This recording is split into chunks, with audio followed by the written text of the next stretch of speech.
Hi friends, ವನಿತಾ YouTube ಚಾನಲ್ಗೆ ಸ್ವಾಗತ.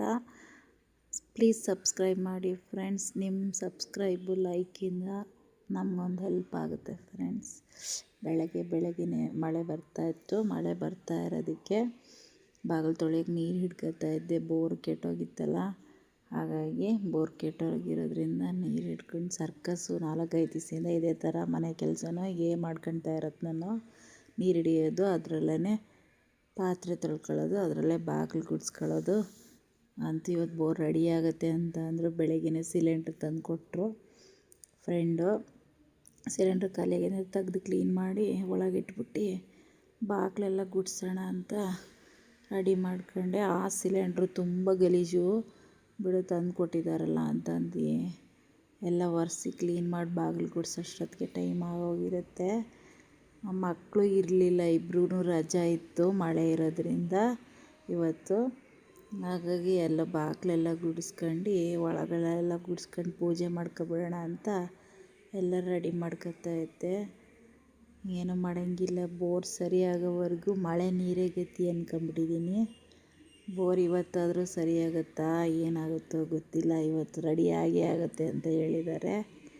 Ready ಆದರೆ ಸಾಕು ಅನಿಸ್ಬಿಟ್ಟಿದೆ. ಮಳೆ ನೀರಲ್ಲಿ ಕೆಲಸ ಏನೂ ಆಗೋಲ್ಲ. ಬಟ್ಟೆ ಹೊಲಿಯೋದು ಬೇರೆ ಇದೆ, ಏನು ಮಾಡೋದಪ್ಪ ಅಂದ್ಕೊಂಡು ಅಂತೂ ಬೋರ್ ರೆಡಿ ಆಗುತ್ತೆ ಅಂತ ಅಂದಿದ್ದಾರೆ. ಇವತ್ತು ನೋಡೋದು ಏನಾಗುತ್ತೋ ಅಂತ.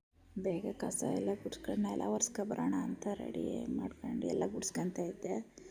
ಬೇಗ ಕಸ ಹೊಡೆದೆಲ್ಲ ನೆಲ ಒರೆಸ್ಕೊಂಬಿಟ್ರೆ ಹುಡುಗರು ಬರೋಷ್ಟೊತ್ತಿಗೆ, ಹುಡುಗರು ಇಲ್ಲ ಅನ್ನೋದಷ್ಟೇ ರಾತ್ರಿ ಎಲ್ಲ ಕಿತ್ತಾಕೆ ಹೋಗಿದ್ದೀನಿ 10 ಗಂಟೆ 10:30 ಹೋಗಿರೋದು ಅತ್ತಿಗೆ ಮನೆಗೆ.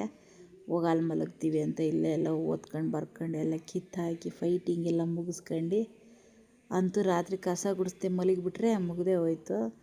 ಇನ್ನು ತುಳಸಿ ತಗೊಂಬಂದಿದ್ರು ನೋಡಿ, ಚೆನ್ನಾಗಿದೆ ಪೂಜೆ ಮಾಡ್ಕೊಳ್ಳೋಕ್ಕೆ ಅಂತ ಬೇಗ ಸ್ನಾನ ಮಾಡ್ಕೊಂಬಂದು ಪೂಜೆ ಮಾಡ್ಕೊಳ್ಳೋಣ ಅಂತ ಎಲ್ಲ ರೆಡಿ ಮಾಡ್ಕೊಂಡೆ. ಹುಡುಗರು ಬರೋಷ್ಟೊತ್ತಿಗೆ ಮಾಡ್ಕೊಂಬಿಟ್ರೆ ಸರಿ ಹೋಗುತ್ತೆ ಅಂತ ಅಂದು ಇವತ್ತೆಲ್ಲ ಪೂಜೆ ಎಲ್ಲ ಮುಗಿಸೋಷ್ಟೊತ್ತಿಗೆ ಬೋರ್ ಒಂದು ಸರಿ ಹೋಗುತ್ತೆ ಅಂತ ನೆಮ್ಮದಿಯಾಗಿ ಪೂಜೆ ಮಾಡಿದ್ದೀನಿ. ಬೇರೆ ಸರಿ ಹೋಗ್ಬಿಟ್ರೆ ಸಾಕಪ್ಪ. ಬಟ್ಟೆಗಳು ಒಂದು ರಾಶಿ ಇದ್ದಾವೆ, ಬೇರೆ ಬಟ್ಟೆಗಳು ಏನೂ ಮುಟ್ಟಿಲ್ಲ. ಇನ್ನು ತಿಂಡಿ ಕೇಳಿದ್ರು, ಉಪ್ಪಿಟ್ಟು ಮಾಡಿಕೊಟ್ಟಿದ್ದೆ. ಉಪ್ಪಿಟ್ಟು ತಿನ್ಕೊಂಡು ಅಷ್ಟೊತ್ತಿಗೆ ಬಂದರು. ನನ್ನ ಬಟ್ಟೆ ಹೊಲಿದು ಉಪ್ಪಿಟ್ಟು ತಿನ್ಕೊಂಡು ನೋಡಿ ಹಿಂಗೆ ಫೈಟಿಂಗ್ ಮಾಡೋದು ಇವರು ಅಣ್ಣ ತಮ್ಮ.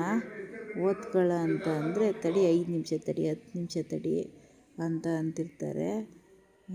ಏನು ಹೇಳೋಂಗೂ ಇಲ್ಲ. ನನ್ನ ಪಾಡಿಗೆ ನಾನು ಕೆಲಸ ಮಾಡ್ಕೊತಾನೆ ಇದ್ದೆ. ನಮ್ಮ ಮನೆಯವ್ರಿಗೆ ಹೇಳ್ರಿ ಅಂದರೆ ಏನೂ ಹೇಳಲ್ಲ. ಏನು ಹೇಳೋಕ್ಕಾಗುತ್ತೆ, ಹೊಡೆದಾಡ್ಕೊತಾರೆ. ಸುಮ್ಮನೆ ಇರು ಅಂತ ಅಂದರು. ಹಂಗಾದ್ರೂ ಆದರೆ ಸುಮ್ಮನೆ ಇರ್ತಾರೆ. ಇಲ್ಲ ಟಿ ವಿ ಮೊಬೈಲು ಅಂತಾರೆ. ಹೊರಗೆ ಹೋಗೋಕ್ಕೂ ಆಗೋಲ್ಲ ಮಕ್ಕಳಿಗೆ, ಮನೆಯಲ್ಲಾದರೂ ಆಟಾಡ್ತಾರೆ. ಸುಮ್ಮನೆ ಇರು ಅಂತ ಅಂದರು. ಆಯಿತು ಸರಿ ಅಂತ ನಮ್ಮ ಕೆಲಸಗಳು ಇರ್ತಾವಲ್ಲ ಮಾಡ್ಕೊಳಕ್ಕೆ ಶುರು ಮಾಡಿದೆ. 4-5 ಡ್ರೆಸ್ ಇದ್ವು ಅಷ್ಟೇ.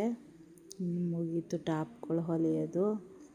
ಇನ್ನು ಏನಪ್ಪ, ಇನ್ನು ಮಳೆಗಾಲ ಬೇರೆ ಇರೋ 4-5 ಟಾಪ್ ಮುಗೀತು. ಇನ್ನೇನಪ್ಪ ಮುಂದೆ ಅಂದ್ಕೊಂಡು ಎಲ್ಲ ಐರನ್ ಮಾಡಿ ರೆಡಿ ಮಾಡಿ ಇಟ್ಕೊಂಡೆ. ಮನೆಯವ್ರು ಊಟಕ್ಕೆ ಏನು ಮಾಡ್ತೀವಿ ಅಂದರೆ, ಊಟ ಇವತ್ತು ಶನಿವಾರ ಊಟಕ್ಕೇನೂ ಇಲ್ಲ, ತಿಳಿ ಸಾರು ಒಂದೇ ಅಂತ ಅಂದಿದ್ದೀನಿ. ಏನು ಮಾಡ್ತಾರೋ ಗೊತ್ತಿಲ್ಲ. ಸದ್ಯಕ್ಕೆ ಸಾಂಬಾರಂತೂ ಮಾಡೋಕ್ಕೋಗಿಲ್ಲ. ಉಪ್ಪಿಟ್ಟು ಒಂದು ಮಾಡಿಬಿಟ್ಟು ಬಟ್ಟೆ ಹೊಲಿಯೋಕೆ ಕೂತ್ಕೊಂಡಿದ್ದೀನಿ. 10:30ಇಂದನೂ ಮುಗಿಸ್ಬಿಡೋಣ, ಒಂದು 5-6 ಇದ್ದಾವೆ ಇವತ್ತು. ಹೆಂಗಾದರೂ ಮಾಡಿ ಹುಡುಗಿರು ಬರ್ತಾರೆ. ಮತ್ತು ಕೋಟ್ಗಳೆಲ್ಲ ಬಂದಿದೆ ಆಂಟಿ ಅಂತಿದ್ರು ಅಂತ ಅಂದು ಸರಿ ರೆಡಿ ಮಾಡಿಕೊಡ್ತೀನಿ ಅಂತ ಹೇಳಿದ್ದೀನಿ. ಒಂದು 4 ಕಾಲರ್ ರೆಡಿ ಮಾಡ್ಕೊಬಿಟ್ರೆ ಎಲ್ಲ ಡ್ರೆಸ್ ಎಲ್ಲ ಹೊಲಿದಾದ್ಮೇಲೆ ಕಾಲರ್ ಫಿಟ್ ಮಾಡೋಕ್ಕೆ ಚೆನ್ನಾಗಾಗುತ್ತೆ. ಅದಕ್ಕೆ ಫಸ್ಟು ಕಾಲರ್ಗಳೆಲ್ಲ ರೆಡಿ ಮಾಡಿ ಇಟ್ಕೊಬಿಡ್ತೀನಿ ನಾನು. ಮತ್ತು ಎದ್ದೇಳೋಕ್ಕೆ ಅದಕ್ಕೆ ಸರಿ ಹೋಗಲ್ಲ ಅಂತ ಅಂದು ಡ್ರೆಸ್ಸೆಲ್ಲ ಸ್ಟಿಚ್ ಆಗ್ತಾಯಿದೆ. ಅಷ್ಟೊತ್ತಿಗೆ ಊಟ ಅಂತ ಕೇಳ್ತಾರೆ. ಈಗ ಇನ್ನೊಂದು 2 ನಿಮಿಷ ಅಂತ ಅಂದ್ಕೊಂಡಿದ್ದೀನಿ. ಸದ್ಯಕ್ಕೆ ಬೇಗ ಮುಗಿಸೋಣ 4-5 ಟಾಪು ಅಂತ ಅಂದು. ಈ ಸ್ಕ್ವಯರ್ ಬಂದ ಕಡೆ ಸ್ವಲ್ಪ ಕಷ್ಟ. ನಿಧಾನಕ್ಕೆ ಹೊಲ್ಕೊಂಡ್ರೆ, ಸ್ವಲ್ಪ ನಿಧಾನಕ್ಕೆ ಹೊಲ್ಕೊಂಡೆ ಹೆಮ್ಮಿಂಗ್ ಮಾಡಬೇಕು. ಅದು ಸ್ಪೀಡ್ ಮಿಷನ್ ಬೇರೆ. ಈ ಸ್ಪೀಡ್ ಮಿಷನ್ ಆಸೆ ಪಟ್ಟು ತಗೊಂಡಿದ್ದೀನಿ. ಈ ವರ್ಷ ಸೀಸನ್ ನೋಡಿದ್ರೆ ಹಿಂಗೆ. ಇನ್ನು ಊಟಕ್ಕೆ ದಿಢೀರ್ ಟೊಮೊಟೊ ರಸಮ್ ಮಾಡಿಬಿಟ್ಟೆ. ಟೊಮೊಟೊ ಹಣ್ಣು ಬೆಳ್ಳುಳ್ಳಿ ಜೀರಿಗೆ ಮೆಣಸಿನ್ಕಾಯಿ ಆಮೇಲೆ ಕರ್ಬೇವಿನ ಸೊಪ್ಪು ಎಲ್ಲ ಹಾಕಿ ಮಿಕ್ಸಿ ಮಾಡ್ಕೊಂಡೆ ಊಟ ಮುಗಿಸ್ಕೊಂಡು ಮತ್ತೆ ಹೊಲಿಯೋಕ್ಕೆ ಶುರು ಮಾಡಿದೆ. ಇವತ್ತು ಇಷ್ಟ ಆಗಿತ್ತು ಫ್ರೆಂಡ್ಸ್. ಲೈಕ್ ಮಾಡಿ, ಶೇರ್ ಮಾಡಿ, ಸಬ್ಸ್ಕ್ರೈಬ್ ಮಾಡಿ friends. Thank you watching friends.